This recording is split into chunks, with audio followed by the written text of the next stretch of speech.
Welcome back to my channel. আজকে আমরা ভূমি রেকর্ড ও জমি অধিদপ্তরের কিছু গুরুত্বপূর্ণ পদের চাকুরির বিষয় নিয়ে আলোচনা করব। নাজির কাম ক্যাশিয়ার, পেশকার, রেকর্ড কিপার, খারিজ সহকারী, জাঁচমোহরার ও কপিস্ট কাম বেঞ্চ সহকারী পদে যারা আবেদন করেছে এটি তাদের জন্য অত্যন্ত গুরুত্বপূর্ণ একটি বিষয়।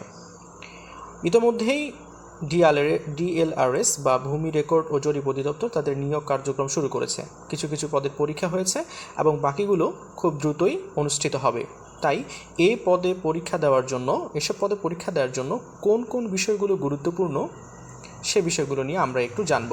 প্রথমেই আমরা দেখি, যে কোনো চাকরি পরীক্ষার যখন প্রার্থী সংখ্যা 1 লাখের উপরে হয়ে যায় তখন তার প্রাথমিকভাবে প্রিলিমিনারি, তারপর লিখিত এবং অন্যান্য বিষয়গুলো পরিচালিত হয়ে থাকে।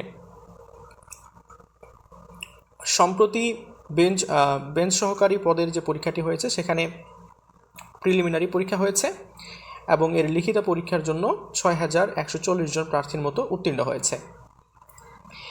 এখানে প্রিলিমিনারির পর যে লিখিত পরীক্ষা হবে সেখানে বাংলা, ইংরেজি, গণিত ও পদ সংশ্লিষ্ট এবং সাধারণ জ্ঞানের উপর পরীক্ষা হবে, যার সর্বনিম্ন 5 নম্বর ধরা হয়েছে 50%, সময় থাকবে 90 মিনিট এবং এরপর 10 নম্বরের মৌখিক পরীক্ষা অনুষ্ঠিত হবে।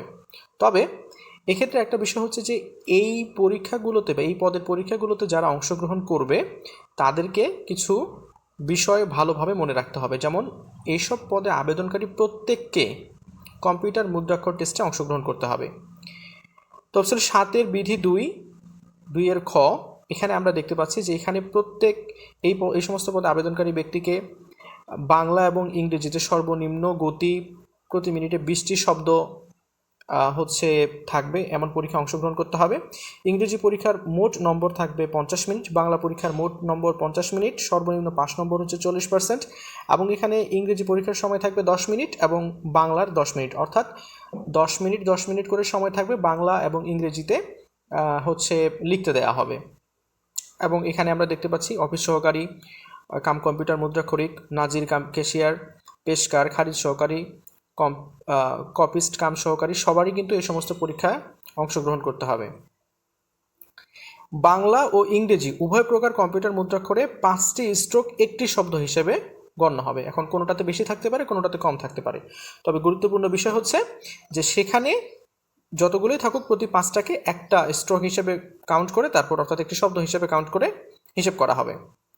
এবং 5% এর অধিক ভুলের ক্ষেত্রে কোনো গতি অর্জিত হয়নি বলে বিবেচিত হবে, অর্থাৎ ভুলের ক্ষেত্রেও কিন্তু একটি নিয়ম মেনে চলতে হবে। 5%-এর বেশি ভুল করা যাবে না, ভুলের পরিমাণটা কম